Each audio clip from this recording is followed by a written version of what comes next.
السلام علیکم، میں ہوں آپ کا میزبان راشد اقبال راشد اور آپ دیکھ رہے ہیں یوٹیوب چینل آہنگ۔ ناظرین، آج کا ہمارا موضوع ہے انسان کیا ہے۔ انسان کا مطالعہ کیا جائے تو عجیب مجموعہ اجداد دکھائی دیتا ہے۔ تسخیر کائنات بھی اس نے کی اور اسیر کائنات بھی خود ہی نظر آتا ہے۔ یہی انسان ایک طرف سمندروں کے سینے چیرتا نظر آتا ہے اور دوسری طرف اس کے جسم میں پانی کی کمی واقع ہو جائے تو آنن فانن موت کے منہ میں چلا جاتا ہے۔ دو ہیکل طیارے، ٹرک اور ٹرالر اس نے اپنے ہاتھوں سے بنائے، لیکن ان کے ایک پہیے کی زد نہیں سہ سکتا۔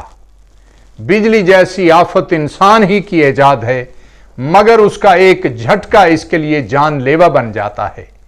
انسان نے ہواؤں کو مٹھی میں کر لیا، لیکن اس کی اپنی زندگی کا دار و مدار چند لمحوں کی سانس کے آنے پر ہے۔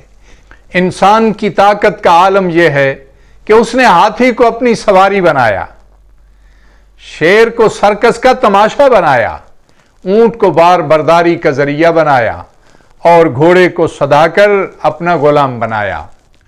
لیکن اس کی نزاکت کا عالم یہ ہے کہ وہ ہاتھی کے پاؤں کی ایک داب، شیر کے پنجے کی چھلن، اونٹ کی داڑھ کی کاٹ اور گھوڑے کی دلتی برداشت نہیں کر پاتا۔ انسان چاہے تو کیٹو پہاڑ کی چوٹی سر کر سکتا ہے، لیکن ایک معمولی پتھر اس کا سر پھوڑ دیتا ہے۔ انسان نے آگ سے کیا کیا کام نہیں لیا، مگر اس کا شعلہ انسان کو کوئلہ بنا دیتا ہے۔ انسان کے علم کا حوال یہ ہے کہ اسے گزشتہ ہزاروں سال کی تاریخ ازبر ہے اور آئندہ کئی صدیوں کی خبر دیتا ہے، مگر اس کی اپنی حالت یہ ہے کہ اسے اپنے پل کی بھی خبر نہیں۔ انسان نے ہزاروں میل دور مار کرنے والے میزائل بنا لیے، ایٹم بم ایجاد کر لیے، ہائیڈروجن بم تیار کر لیے، کولیسٹرول بم اختراع کر لیے، مگر اس کی ناطاقتی دیکھنے کے قابل ہے کہ ایک معمولی ریوالور کے چنے بھر کی گولی اس کا کام تمام کر سکتی ہے۔ انسان پھیلنے پر آئے تو اس کے سامنے وسعت کون و مکان جواب دے جاتی ہے، اور وہ سکڑنے اور سمٹنے پر آئے تو قبر کی 2 گز زمین اسے اپنے اندر سمیٹ لیتی ہے۔ ایک دنیا محو حیرت ہے کہ انسان کیا ہے۔ انسان کی جرأت اور ہمت کا انداز یہ ہے کہ خدا کی جو امانت زمین و آسمان اور پہاڑ نہ اٹھا سکے، وہ راز الہی جھٹ سے حضرت انسان نے اپنے سینے میں سمو لیا، مگر خود راز حیات پانے سے ابھی تک کا اثر ہے اور ہزاروں سال سے اس جستجو اور کشمکش میں گرفتار ہے۔ یہ انسان سرکشی پہ آتا ہے تو آنا ربکم الاعلی کہہ اٹھتا ہے، اور پستی میں گرتا ہے تو آگ، پہاڑ، سورج، ستارے، چاند، دریا، حتیٰ کہ مٹی کی مورت کو پوجنے لگتا ہے۔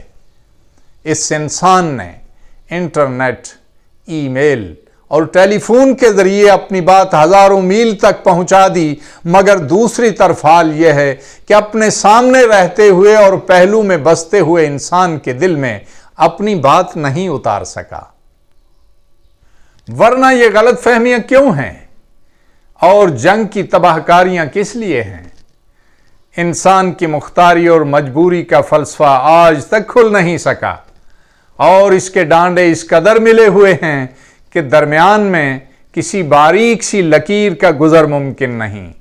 حضرت علی رضی اللہ تعالی عنہ سے کسی نے اس بابت پوچھا کہ یا حضرت، یہ کیسے ممکن ہے کہ انسان بیک وقت مختار بھی ہے اور مجبور بھی؟ آپ نے فرمایا، ایک ٹانگ اوپر کرو۔ اس نے کی تو آپ نے کہا، اب دوسری ٹانگ بھی اوپر اٹھاؤ۔ اس نے جواب دیا، اس طرح تو میں گر پڑوں گا۔ آپ نے ہنس کر فرمایا، بس تم اس قدر مختار اور اس قدر مجبور ہو۔ انسان اپنے خصائص اور اطوار میں بھی ایک طرح کا عجیب مرکب ہے۔ افو درگزر پہ آئے تو قاتل کو دودھ کا پیالہ پیش کر دیتا ہے، اور انتقام پہ آئے تو مخالف کی آنکھوں میں لوہے کی گرم سلاخیں پھروا دیتا ہے۔ بے نیاز اس قدر کہ شہزادگی چھوڑ کر بنواس لے لیتا ہے، اور حریص اقتدار اس طرح کہ حکومت کی خاطر باپ کو جیل بھجوا، بھائیوں کو مروا اور دوسروں کی کھال کھنچوا دیتا ہے۔ یہ سخی اتنا ہے کہ سینکڑوں بار کسی نصب العین کے لیے اس نے اپنی جان دے دی، اور بخیل اس قدر کہ چند روپوں کی خاطر ہزاروں دفعہ اپنے بھائیوں کا خون بہا دیا۔